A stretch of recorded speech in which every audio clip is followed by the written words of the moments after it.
जय श्री श्याम स्टूडेंट्स। मैं Jyoti Sharma Rajasthan competition classes में आप सभी का स्वागत करती हूँ। और इसके अंतर्गत हमारा राजवंश टॉपिक चल रहा है। तो आमेर का राजवंश पूरा हो चुका है। अब हम जैसलमेर का राजवंश पढ़ते हैं। जैसलमेर के राजवंश की एक ही क्लास में हो जाएगा कंप्लीट, और फिर एक क्लास और होगी अपनी राजवंश की, और उसके बाद अपना ये राजवंश का टॉपिक कंप्लीट हो जाएगा। और जो भी स्टूडेंट्स नए जुड़ रहे हैं, जो बच्चे नए जुड़ रहे हैं, वो पुरानी क्लासों को जरूर देखें। राजवंश की मैंने प्लेलिस्ट भी बना रखी है शुरू से लेके एंड तक, तो आप उन प्लेलिस्टों के जरिए एक साथ पूरा कंटेंट पढ़ सकते हो कि राजवंश का। और ये रीट के सिलेबस में जो राजवंश का टॉपिक है, सबसे बड़ा टॉपिक ये राजवंश का ही है। तो इस राजवंश के टॉपिक को तैयार करने में थोड़ा समय भी ज्यादा लगता है। तो अब स्टार्ट करते हैं। आज जैसलमेर में भाटी राजवंश। जैसलमेर का प्राचीन नाम मांड था। क्या था? प्राचीन नाम मांड था। और इसको राजस्थान का अंडमान निकोबार भी कहा जाता है। जैसलमेर को क्या कहा जाता है? राजस्थान का अंडमान निकोबार। और जो हमारे देश के प्रथम प्रधानमंत्री थे पंडित जवाहरलाल नेहरू, इन्होंने इसे जैसलमेर को विश्व का 8वां अजूबा भी कहा था। तो ऐसा क्वेश्चन कई बार आ भी सकता है कि विश्व का 8वां अजूबा जैसलमेर को किसने कहा? तो ये कहा राजस्थान के भारत के प्रधानमंत्री प्रथम प्रधानमंत्री श्री जवाहरलाल नेहरू ने कहा था। और इसे स्वर्ण नगरी भी कहा जाता है। जैसलमेर को क्या कहा जाता है? स्वर्ण नगरी कहा जाता है। और जैसलमेर में कौन सा राजवंश है? जैसलमेर में भाटी राजवंश है। और भाटी राजवंश की स्थापना किसने की थी? जैसलमेर में भाटी राजवंश की स्थापना भट्टी ने की थी जैसलमेर के अंतर्गत। जैसलमेर के भाटी वंश के शासक कृष्ण के उपासक थे। किसके उपासक थे? कृष्ण, भगवान कृष्ण के उपासक थे। और ये जो जैसलमेर का भाटी राजवंश है, इसको यादव वंश से भी संबंधित मानते हैं। जैसे भगवान कृष्ण के वंशज भी मतलब इनको माना जाता है, यादव वंश से संबंधित। और ये कृष्ण की उपासना भी करते थे। और इनको चंद्रवंशी भी कहते हैं, चंद्रवंशी भी माना जाता है। किनको? जैसलमेर के भाटी राजवंश को। कृष्ण की उपासना करने वाली प्रथम रियासत तो थी जैसलमेर, और द्वितीय रियासत कौन सी थी? करौली। कौन सी थी दूसरी रियासत? करौली। और भाटियों की प्रथम राजधानी कौन सी थी? भाटियों की प्रथम राजधानी लोद्रवा थी। कौन सी थी? लोद्रवा। भाटियों की प्रथम राजधानी लोद्रवा थी। रावल जैसल रावल जैसल कब शासक बने? ये 1155 ईस्वी में, मतलब 12वीं शताब्दी ईस्वी में इन्होंने ये शासक बने। और इन्होंने कौन सा शहर बसाया? जैसलमेर शहर बसाया था। और जैसलमेर शहर बसाकर इन्होंने लोद्रवा के स्थान पर अपनी राजधानी कौन सी बनाई? जैसलमेर को इन्होंने अपनी राजधानी बनाई लोद्रवा के स्थान पर। जैसलमेर दुर्ग का जो निर्माण कार्य है, जैसलमेर का दुर्ग प्रसिद्ध दुर्गों में है, और इसका निर्माण कार्य रावल जैसल ने प्रारंभ करवा दिया था। रावल जैसल ने प्रारंभ किया था, जिसे पूरा करने का काम शालिवाहन ने किया था। जैसलमेर दुर्ग को स्वर्णगिरी दुर्ग के नाम से भी जाना जाता है, क्योंकि जैसलमेर दुर्ग बिल्कुल पीले पत्थरों से बना हुआ है। और जो सूर्य की किरणें पड़ती है तो ऐसे लगता है जैसे कोई सोने का दुर्ग हो, तो इसको स्वर्णगिरी दुर्ग भी कहते हैं। फिर रावल जैसल के बाद शासक बने जैत्र सिंह। और जैत्र सिंह के काल में क्या हुआ? एक मुख्य काम ये हुआ कि जो जैत्र सिंह है, इनके समय अलाउद्दीन खिलजी ने आक्रमण कर दिया था जैसलमेर के ऊपर। और अलाउद्दीन खिलजी ने जब आक्रमण किया तो इस युद्ध में लड़ते लड़ते जैत्र सिंह शहीद हो गया, मतलब जैत्र सिंह मारा गया इस युद्ध में। और इस युद्ध में जैत्र सिंह मारा गया। और इसके मरने के बाद अलाउद्दीन खिलजी के आक्रमण के समय जैत्र सिंह के जो पुत्र थे, उनका नाम था मूलराज प्रथम। मूलराज प्रथम के नेतृत्व में केसरिया किया गया, क्योंकि जयद्रथ सिंह तो लड़ते लड़ते मारा गया, और फिर उसके बाद उनके पुत्र थे मूलराज प्रथम, उनके नेतृत्व में केसरिया किया गया, और महिलाओं ने जोहर किया गया। महिलाओं ने क्या किया उस टाइम? जोहर किया। यह जैसलमेर का पहला साका था, पहला साका कहलाता है ये जैसलमेर का, जो 1308 से 1311 के मध्य माना जाता है, क्योंकि एक निश्चित वर्ष नहीं बता सकते। 1308 से 1311 के मध्य का समय माना जाता है, क्योंकि निश्चित वर्ष पता नहीं है। 1308 से 1311 के मध्य का इसको माना जाता है कि भाई 1308 से 1311 के मध्य जैसलमेर में प्रथम साका हुआ था। और किसके आक्रमण के समय हुआ ये साका? अलाउद्दीन खिलजी के आक्रमण के समय, और उस समय शासक थे जयद्रथ सिंह। जयद्रथ सिंह के समय पहला साका जैसलमेर में हुआ। फिर उसके बाद नेक्स्ट शासक बने रावल दूदा। इनके समय 1370 से 1371 ईस्वी में फिरोज शाह तुगलक द्वारा आक्रमण किया गया। किसने आक्रमण किया इनके समय? रावल दूदा के समय फिरोज शाह तुगलक ने आक्रमण किया, जो कि दिल्ली का सुल्तान था। इसने आक्रमण किया, जिसमें दूदा बहुत वीरता के साथ लड़े, और लड़ते हुए वीरगति को प्राप्त हो गए, और दुर्ग में महिलाओं द्वारा जोहर किया गया, और महिलाओं द्वारा जोहर किया गया, और पुरुषों द्वारा केसरिया किया गया। और यह ये जैसलमेर दुर्ग का दूसरा साका कहलाता है। कौन सा साका कहलाता है? दूसरा साका। पहला साका तो 1308 से 1311 के मध्य हुआ, जो कि अलाउद्दीन खिलजी के आक्रमण के समय। दूसरा साका हुआ 1370 से 1371 के बीच, जो कि दिल्ली के सुल्तान फिरोज शाह तुगलक के आक्रमण के समय हुआ, और शासक थे जयद्रथ सिंह। तो स्टूडेंट्स, कई बार ऐसा भी होता है कि शासक पूछ लिया जाता है, या आक्रमणकारी पूछ लिया जाता है, या सन पूछ ली जाती है, तो कुछ भी ये तो एग्जामिनर के ऊपर डिपेंड करता है कि वह क्या पूछता है, तो कुछ भी पूछा जा सकता है। फिर उसके बाद रावल दूदा के बाद शासक बने, फिर उसके बाद रावल लूणकरण। इसमें पूरे शासक नहीं पढ़ा रहे, जो जो मुख्य है उन शासकों को हम पढ़ रहे हैं, सारे शासक हम नहीं पढ़ रहे हैं। फिर रावल लूणकरण। अब लूणकरण के समय क्या हुआ? लूणकरण ने एक कार्य तो ये किया था कि लूणकरण की पुत्री थी उमा दे, और उमा दे का विवाह इन्होंने मारवाड़ के शासक थे मालदेव से किया था।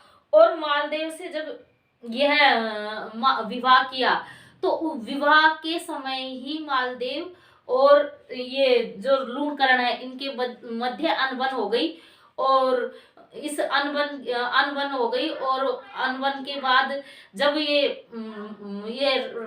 जैसलमेर के शासक थे, इनकी पुत्री उमा दे, तो वो वहां पहुंची मारवाड़। तो मारवाड़ पहुंचते ही वो उसी रात ये जो शासक है मारवाड़ के मालदेव, इनसे नाराज हो गई, और नाराज होकर आजीवन रूठी रही। ये कभी भी इनसे मानी नहीं मालदेव से, और आजीवन रूठी रही, और इन्होंने अपने जीवन का सारा समय तारागढ़ दुर्ग में व्यतीत किया था। रूठ कर ये वहीं रही तारागढ़। लास्ट में फिर ये इनकी मालदेव की पगड़ी के साथ सती हो गई थी उमा दे, तो इनको इतिहास में रूठी रानी के नाम से भी जाना जाता है। तो कई बार ऐसा क्वेश्चन भी आ सकता है कि जो रूठी रानी उमा दे है वो कहाँ की थी, या कौन से शासक की पुत्री थी? तो ये जैसलमेर के राव लूणकरण की पुत्री थी। और जो कक्षा 10 है, कक्षा 10 में जो राजस्थान की बुक चल रही है उसके अंतर्गत ये दिया गया है कि जो लूणकरण है उसने विवाह के दिन ही, मतलब जो मालदेव है इसको भाई ये परेशान करता था, आक्रमण कर देता था, ये शक्तिशाली था, तो इससे विवाह करने के मतलब इसकी ये चाल चली इसने लूणकरण ने कि भाई विवाह करने तो आएगा ही, और विवाह करेगा जब कोई हथियार लेके थोड़ी जाता है विवाह करने, बैठा रहेगा उस टाइम इसको मार डालेंगे। तो ये इस चीज की भनक किसको लग गई? उमा दे की माँ को, और उसकी माँ ने अपनी पुत्री को बता दिया, और उसको बचाने ये इस घटना का पता मालदेव को लग गया, और मालदेव को लगने के बाद उन दोनों के बीच, मालदेव और उमादेव के बीच, इस बात को लेकर अनबन हो गई थी। तो ये कक्षा 10 की बुक में है। तो ये इतिहास में की बात, ऐतिहासिक बातें हैं, अलग अलग जगह अलग अलग स्रोत से अलग अलग किद्वंतियां भी मिल जाती है। लेकिन कक्षा 10 की बुक में ऐसा है तो हम इसको ऑथेंटिक भी मानते हैं, क्योंकि कक्षा 10 की बुक ऑथेंटिक है। और फिर लूणकरण ने दूसरा कार्य क्या किया था कि इसने जैसलमेर दुर्ग में एक जैतबंद यज्ञ का आयोजन किया था। मतलब एक जैतबंद नाम से एक यज्ञ किया, और इस यज्ञ का मुख्य आयोजन करने का कार्य मतलब ये था कि जो भी हिंदू मुस्लिम धर्म में परिवर्तित हो गए थे, उनको इस यज्ञ के द्वारा वापस हिंदू धर्म में सम्मिलित करने के लिए इसने यह यज्ञ किया था। और इसके द्वारा जो हिंदू मुस्लिम बन गए थे, उनको वापस हिंदू धर्म में परिवर्तित किया गया था इस यज्ञ के समक्ष। तो ये भी एक मुख्य कार्य लूणकरण के समय हुआ था। और लूणकरण के समय एक कार्य क्या हुआ कि अर्ध शाका जो हुआ था, जैसलमेर 2.5 शाकों के लिए प्रसिद्ध है ना, तो जो अर्ध शाका हुआ वो भी लूणकरण के समय हुआ था। हुआ क्या कि लूणकरण के समय कंधार के अमीर अली के विश्वासघात के कारण 1550 से 51 ईस्वी में केसरिया तो हुआ, लेकिन जौहर नहीं हुआ। इसलिए इसे अर्ध शाका माना जाता है। हुआ क्या कि कंधार का जो शासक था अमीर अली, वो जैसलमेर के लूणकरण से इसकी क्या हो गई, मित्रता हो गई। अब मित्रता हो गई तो हम जब हमारे भारतीय राजा है या राजस्थानी राजा है, तो यहाँ हमारे यहाँ भारतीय परंपरा भी रही है कि मित्र को हम बहुत ज्यादा महत्व देते हैं, और मित्रता निभाने के लिए ज्यादातर कई बार ऐसा होता है कि जान पर भी बनाती है तो दे देते हैं। तो विश्वास तो होता ही है। कंधार अली काफी दिनों तक जैसलमेर दुर्ग में रहा आकर। उसने चारों तरफ की व्यवस्था देख ली कि दुर्ग में कैसे कहाँ से कच्चा रास्ता है, कहाँ से जा सकते हैं, आ सकते हैं, मतलब सारी व्यवस्थाएं उसने देख ली। लेकिन जैसलमेर दुर्ग बहुत मजबूत था, तो ऐसी कोई व्यवस्था उसको दिखी नहीं कि भाई ऐसे कहीं से भी सैनिक प्रवेश कर जाए। तो उसने क्या किया कि मित्रता तो थी, तो उसने लूणकरण से परमिशन मांगी कि हमारी जो रानियां है वो आपके राज्य को देखना चाहती है, क्योंकि जैसलमेर अपने आप में अद्भुत है, दुर्ग अपने आप में अद्भुत है कि अनूठा दुर्ग है, तो कि जैसलमेर को देखना चाहती है हमारी रानियां, तो आप हमारी रानियों को आने की इजाजत दे। तो लूणकरण को शंका भी नहीं हुई। उसने सोचा कि भाई मित्रता है, मित्र है तो क्या हुआ, कोई बात नहीं, दे देते हैं परमिशन। तो उसने क्या किया, लूणकरण ने उसको कंधार के जो अमीर अली है उनको परमिशन दे दी। परमिशन दे दी तो उसने क्या किया कि जो महिलाएं, अब मुस्लिम महिलाएं बुर्के में रहती है, तो जो महिलाएं थी, मतलब पुरुषों को उन महिलाओं के वेश में उसने क्या किया, दुर्ग में प्रवेश दिला दिया। अब बहुत ज्यादा प्रवेश करती जा रही थी महिलाएं, तो दुर्ग के जो रक्षक थे, जो दुर्ग के प्रहरी थे, उनको इस बात पे शंका हो गई कि ये हो क्या रहा है। इतनी सारी रानियां थोड़ी होती है, इतनी सारी मतलब रानियों के साथ दासियां ऐसे वेश बदल के वो प्रवेश कर रही थी, तो उनको शंका हो गई। अब इस्लाम में ऐसा है कि भाई किसी महिला का पर्दा हटा के देख भी नहीं सकते, लेकिन उनको शंका हो गई तो उन्होंने हाथों से पहचान के, पुरुष के और महिला के हाथ अलग अलग होते ही हैं, तो उन्होंने पहचान कर ली और युद्ध चालू हो गया। युद्ध चालू हो गया तो इसमें पुरुषों ने केसरिया किया, केसरिया कर दिया, और जैसे तैसे इस व्यवस्था को संभाला। और महिलाएं जोहर जब करती है, जब पूर्णतः युद्ध हार जाते हैं, और अंततः मतलब इसमें अंततः विजय, इस स्थिति पर काबू पा लिया गया और अंततः विजय हो गए। और इस वजह से ये अर्ध साका कहलाता है, क्योंकि इसमें केसरिया हुआ लेकिन जौहर नहीं हुआ, इसलिए ये जैसलमेर का अर्ध साका कहलाता है। और ये किसके समय पर हुआ था, ये राव लूणकरण के समय पर हुआ था। और 2.5 साकों के लिए जैसलमेर प्रसिद्ध भी है। फिर नेक्स्ट है हर्राय भाटी। हर्राय भाटी के बारे में प्रसिद्ध ये है कि हर्राय भाटी ने क्या किया था, 1570 ईस्वी में अकबर ने दरबार लगाया था, नागौर में दरबार लगाया था ना, राजस्थान के राजाओं को अपने अधीन करने के लिए कि भाई जो जो अधीनता मान ले उसको तो अपने अधीन ले रहा था, जो नहीं मान रहा था उससे युद्ध करना था। तो राजस्थान के लगभग सभी राजाओं ने इस नागौर दरबार के अंदर अधीनता स्वीकार कर ली थी। और उस समय जैसलमेर के शासक थे हर्राय भाटी, और इन्होंने क्या किया, इन्होंने भी अधीनता स्वीकार कर ली और मुगलों के साथ वैवाहिक संबंध भी स्थापित किए। तो जैसलमेर रियासत ने भी मुगलों के साथ वैवाहिक संबंध स्थापित किए थे, और उस समय शासक थे हर्राय भाटी।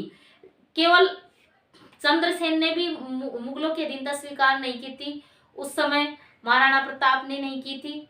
तो राजस्थान में ये दो ही ऐसे शासक थे जिन्होंने अधीनता स्वीकार नहीं की थी, बाकी लगभग सभी राजा अकबर की अधीनता स्वीकार कर चुके थे।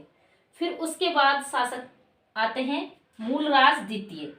मूलराज द्वितीय के समय मुख्य कार्य ये हुआ था कि जब 1818 ईस्वी में अंग्रेजों ने सहायक संधि प्रथा का प्रचलन किया था, सहायक संधि हो रही थी राजस्थान में, तो उस समय जैसलमेर के शासक थे मूलराज द्वितीय। और मूलराज द्वितीय ने क्या किया, अंग्रेजों के साथ सहायक संधि की थी।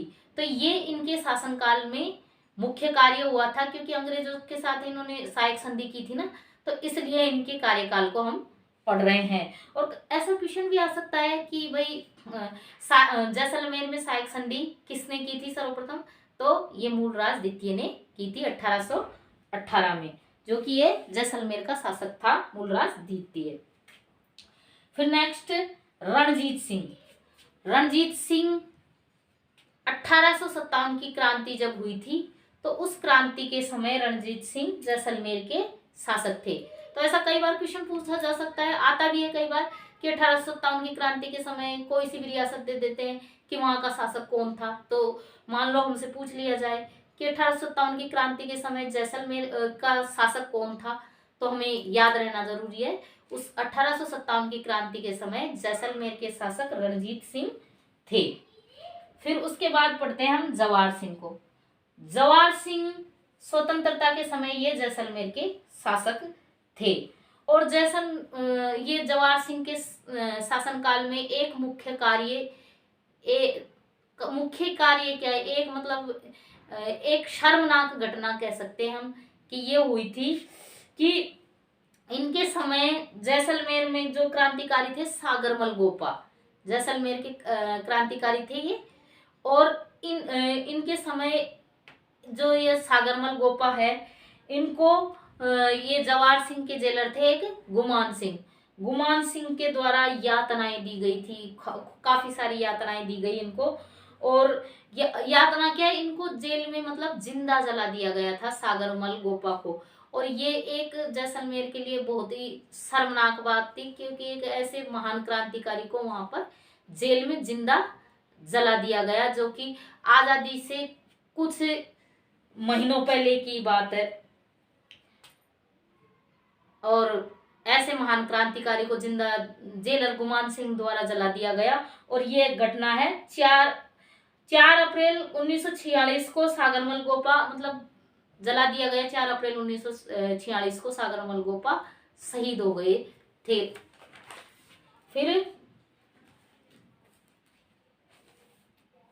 फिर जवाहर सिंह के पुत्र थे गिरधारी सिंह। जवाहर सिंह के पुत्र गिरधारी सिंह ने क्या किया कि मारवाड़ के शासक थे हनुमंत सिंह, इनके साथ मिलकर पाकिस्तान में मिलने की इन्होंने क्या बनाई, योजना बनाई। लेकिन इनकी योजना सफल नहीं हो सकी, क्योंकि राजस्थान के एकीकरण में सरदार वल्लभ भाई पटेल का विशेष योगदान है। और उन्होंने जो शासक राजी से माने उनको राजी मनाया, और जो ऐसे नहीं माने तो उन्होंने दूसरे तरीके से भी इन शासकों को मनाया और राजस्थान के एकीकरण में महत्वपूर्ण भूमिका निभाई। और ये अलग ही बना लेते, पाकिस्तान में नहीं मिलके अलग भी बनाने की सोचते, लेकिन जैसलमेर और मारवाड़ रियासत मिलकर अलग देश भी नहीं बना सकते थे। तो इसलिए ये योजना इनकी क्या हुई, योजना कामयाब नहीं हो सकी। और जब 1942 में भारत छोड़ो आंदोलन चल रहा था, तो इस आंदोलन में भी जैसलमेर रियासत ने भाग नहीं लिया था। और इसी के साथ हमारी जैसलमेर रियासत पूरी हो गई। और नेक्स्ट क्लास में शायद एक ही क्लास होगी, एक क्लास और होगी, फिर हमारा राजवंश पूरा हो जाएगा।